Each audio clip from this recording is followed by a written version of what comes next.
I would like to welcome everyone here for a new episode of Education Exchange, the most popular local program on TV in Iowa City and the surroundings areas.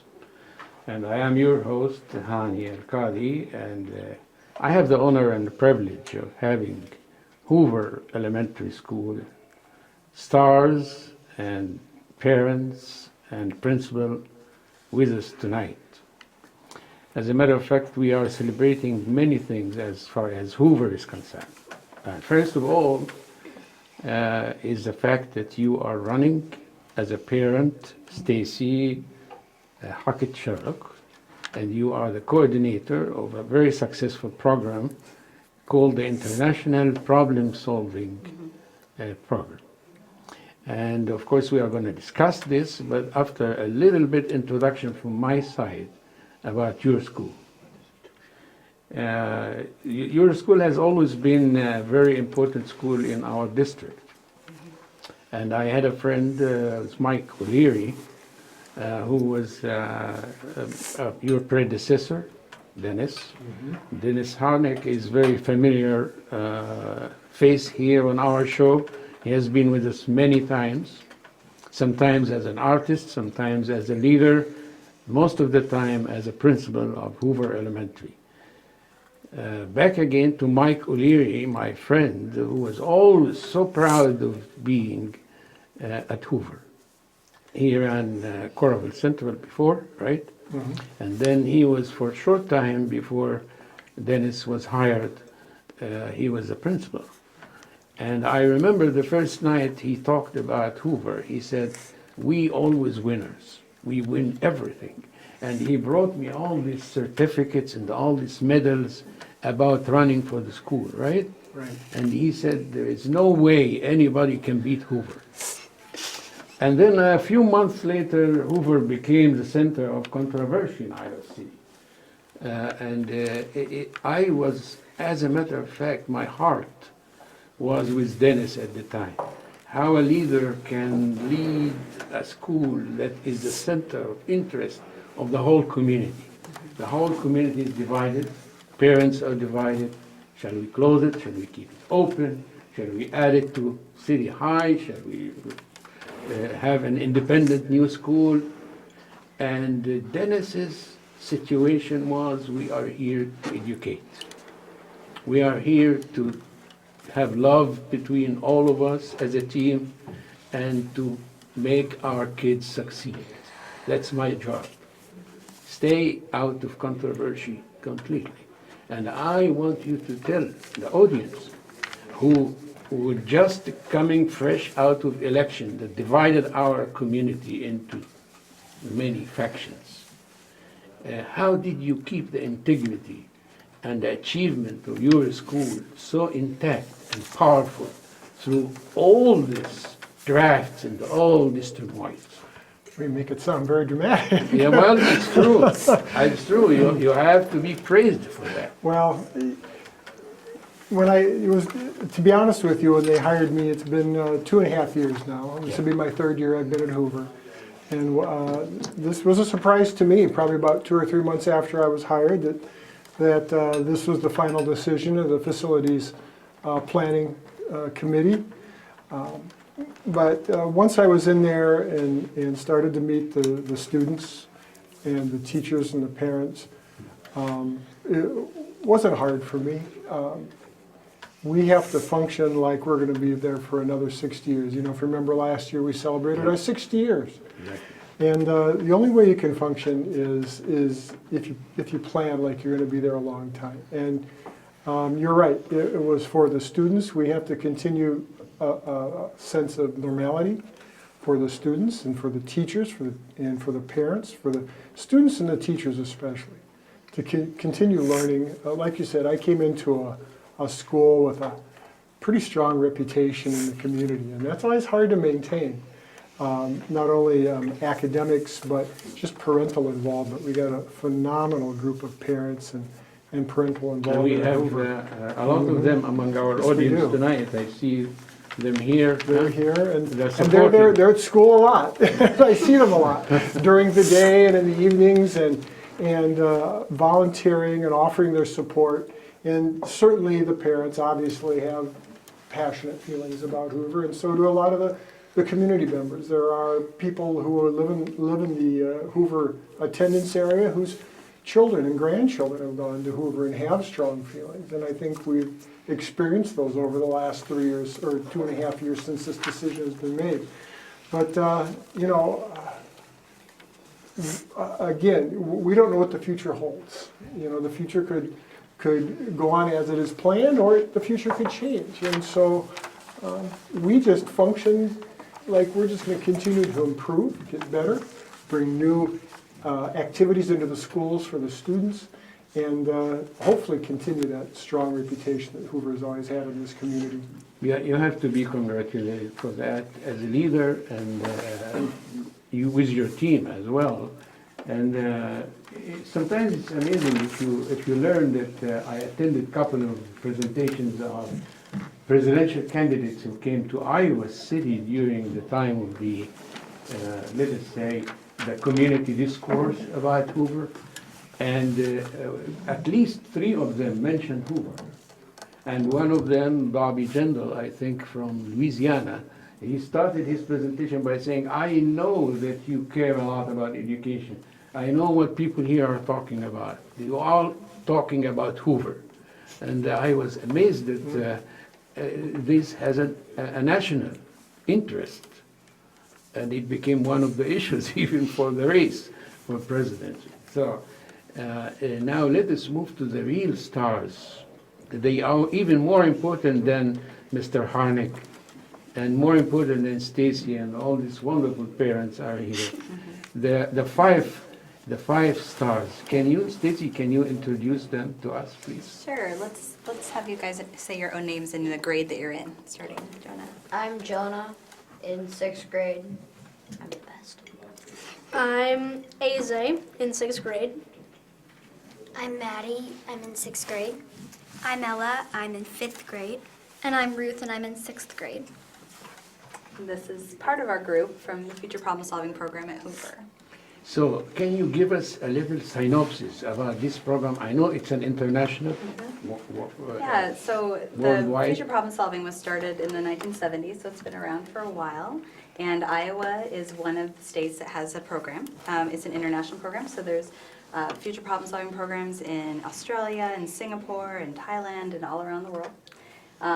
So our group, the purpose of the Future Problem Solving Program is to teach kids creative problem solving skills and brainstorming skills. So envisioning a future where these leaders are going to be making a difference in our world and evoking positive change.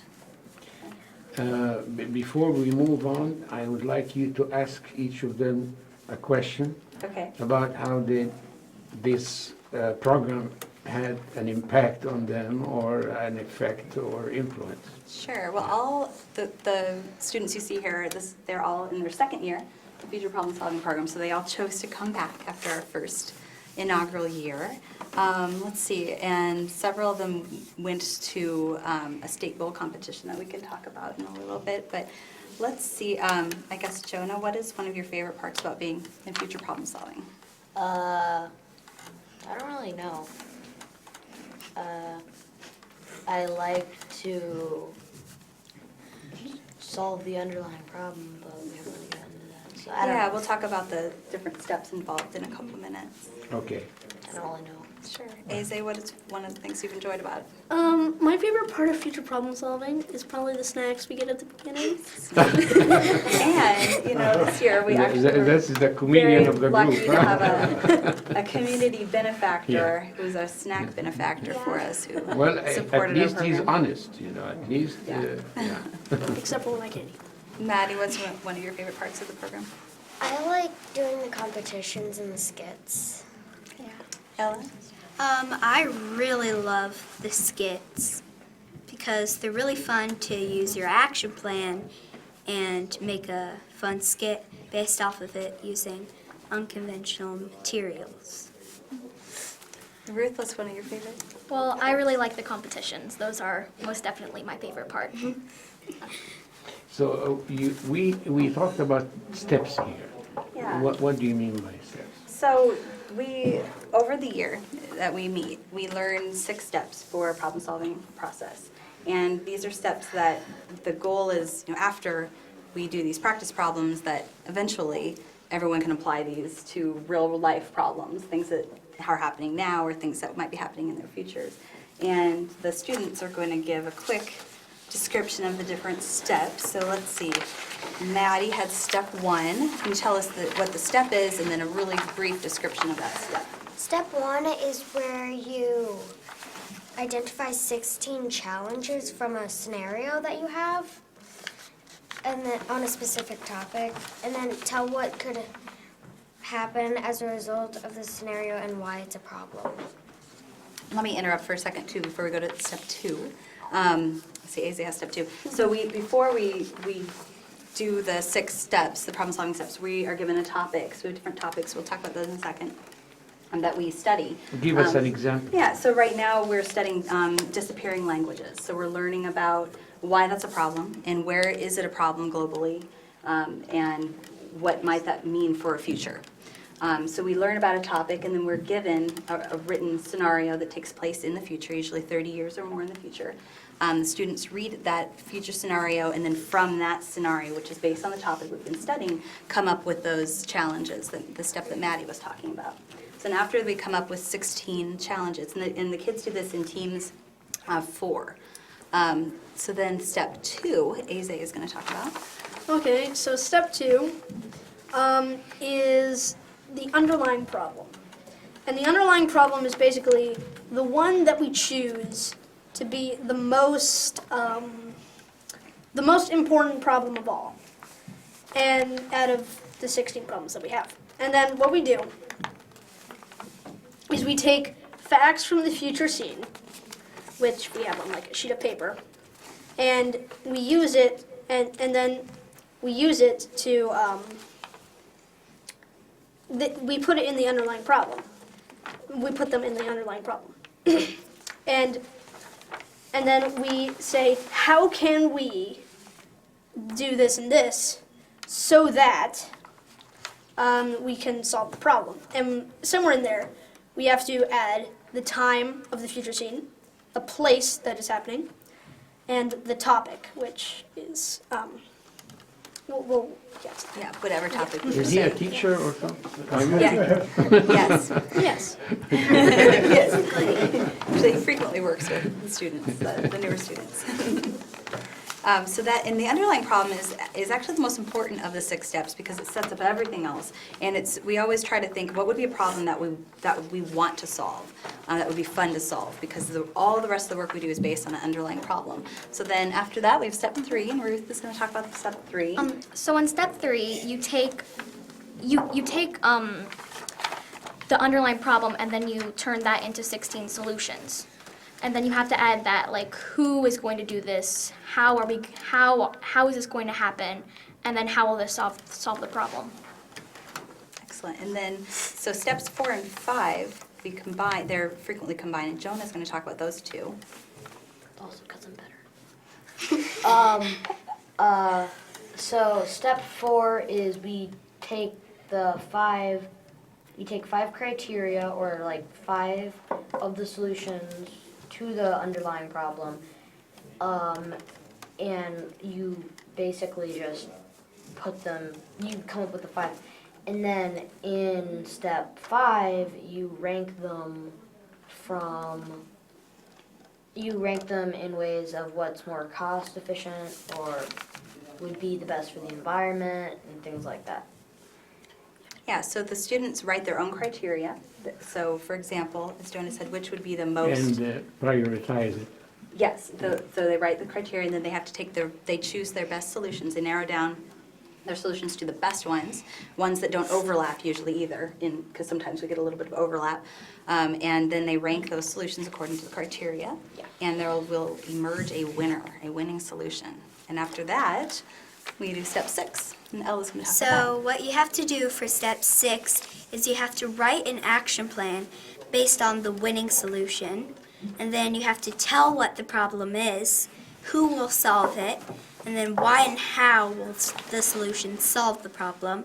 And this can be written as a report or in a creative format like a diary entry or a blog post. We have many teachers here. Yeah, so after the action plan is written in competition, we get to do a skit, which is excellent. Let's see, Bruce, you want to talk about the skit briefly? Sure. So you take the winning solution, and then you come up with a sort of skit, and you have to have some, and then you get to make some props, and then there's one prop where you have to incorporate somehow. So it's a lot of fun. Yeah, so we have a mystery prop usually that they're not told until the day of, until right before they have to do the skit, and they have to somehow incorporate that mystery prop in there. It's really fun to see how all the different teams that are there creatively incorporate that mystery prop. It's always, sometimes it's the same type of idea, it's usually I different. just would like to tell you that we have a couple of filmmakers here. They would be very interested in attending your, Yeah. if you have a show at any time, invite them. Because as a matter of fact, they did ask before we started this program backstage if we have skits or something that they can record. So maybe it Yeah, would be we a do good idea to practice invite skits them to come and, film it. Let's see, what else about skits? Maddie, do you want to tell some of the props that we have to turn into part of our skit? Sometimes like there'll be, you have to use like, you could use chairs or construction paper or like, there are a lot of different kinds of things that you can use. Last year, I think we used. You guys made a computer out Yeah, of, what did you use for that? We used tinfoil, a cereal box, and construction paper. Jonah and Ella wore trash bags. I always Yeah. I always, he said, I always. Asa, what did you guys do for Well- your props? What did you turn them into for your skit? I don't remember what we did last year, but I do remember what we did for the regional competition, which is before state, and it's. Yeah, I'm sure we'll talk about it later or something. No, I really would like you to explain. okay, You yeah. said regional Okay. competition, Well, okay. yeah. So basically, a bunch of future problem solving people from different groups go to this competition, like somewhere in their region, and then a bunch of people win that competition, and then they go into state. Now I remember what we did for the regional competition, and it was pretty funny. So we had, it was like about artificial intelligence, and my favorite part was when I got to be a scientist, and I got to smash through Batman's wall. It's a long story, but yeah, it was pretty fun. So the challenge is they take their action plan and have to come up with a usually pretty funny way to present it to the rest of the group so that they've shown what their problem was, what their solution was, how they're going to go through solving that problem, all while doing this usually in a pretty humorous short skit. I saw that you talk about treatment of animals, all right? I mean, you really touch upon a very important list of hot topics, recovering from natural disaster, global workplace. Those are very highly sophisticated topics. Sometimes it's, we have a bit of a challenge as a group. This is the same topic that the middle grades and the upper grades, the high schoolers research, we're all researching this together. So my challenge as a coach is to find some ways that the group could relate to these topics. And I try to find current topics that relate, maybe that have an animal involved in it, or kids, involves kids our age, because that's a little more fun, I think, to learn about than maybe what adults are doing. Yeah. These Okay, topics. let me ask you a question. Is there a difference between the first year of implementation of this program and the second year, which Yeah, is this so one? this is just our second year. So I'm learning a lot as a coach, but some of the differences this year, being in our second year of the program, so these are our returning members. We have some other returning members that are fifth graders this year, and it's been really awesome to see this group step up and mentor our first year students and teach them, pull them aside, use diagrams. Aze likes to draw diagrams for everybody. And that's been fantastic because obviously kids learn from their peers really well. And these guys are able to explain the steps in a really understandable way, relatable way to their peers.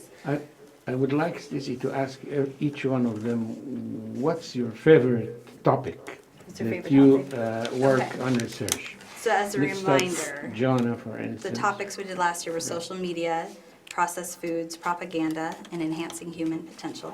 And this year so far, we've studied treatment of animals, and we're just starting disappearing languages. So Jonah, what was your favorite so far? Study. I like the human enhancement. That was my favorite, personally. Aze, what about you?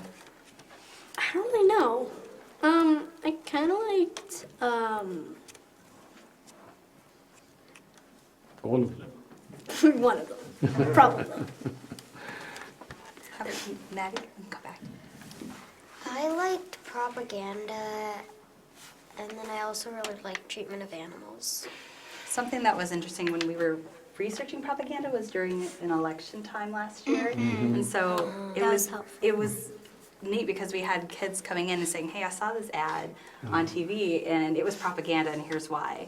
So that was really cool to see that understanding going beyond our little group and into the real world. Ella, what are some Making of your- an inference Yeah. of the knowledge. My favorite topics were human enhancement, which is really cool because it was super futury. And then I also liked the processed food because it was like we gotta study all this stuff about 3D printing, and that was really cool. Anything else to add, Aze? We still have one person, Ruth. My favorite topic was probably the treatment of animals. So far? Yeah, I really like animals. And do you want to tell about the visitors we were able to have? We had some visitors from the animal shelter, and they talked to us about like the worst case of animals that they saw and how they treated them, and it was really cool. Then will be, after that, I would like to know about what is your favorite step? Okay.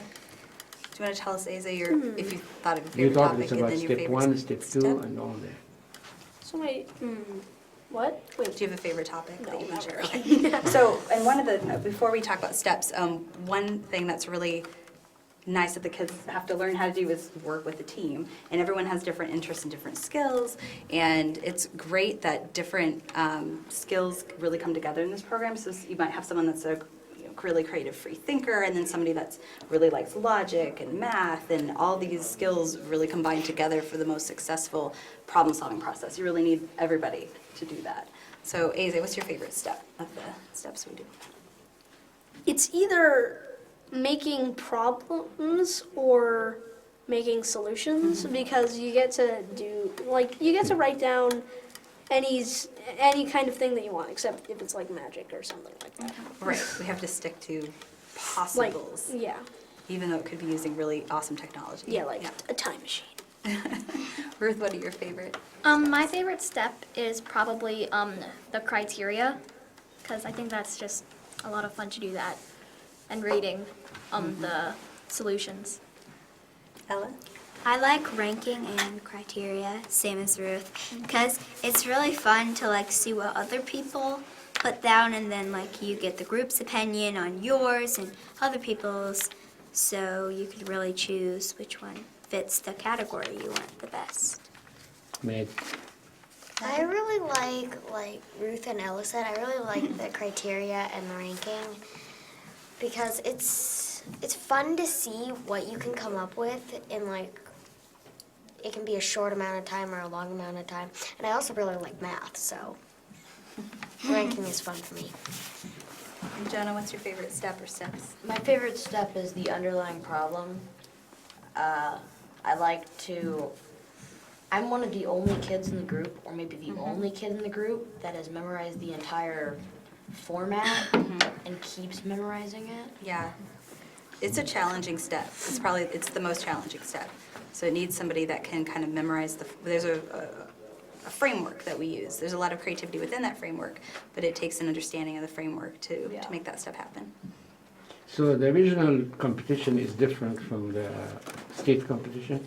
I will give you a couple Yes. seconds to explain the difference. Yeah, so there's a wonderful coach named Paula Lawson-Moore who has a lot of homeschool groups in the area. We're the only group in the Iowa City Community School District. There's also groups in Cedar Rapids. We come together for a regional bowl competition where we get to sit in the same room and the kids work on we get 2 hours. And as a team, they work together to do everything. They get to have a quick break and then come back for skits and then get to see each other's skits. There's a lot of good energy in the room for that last year. It was really, really fun.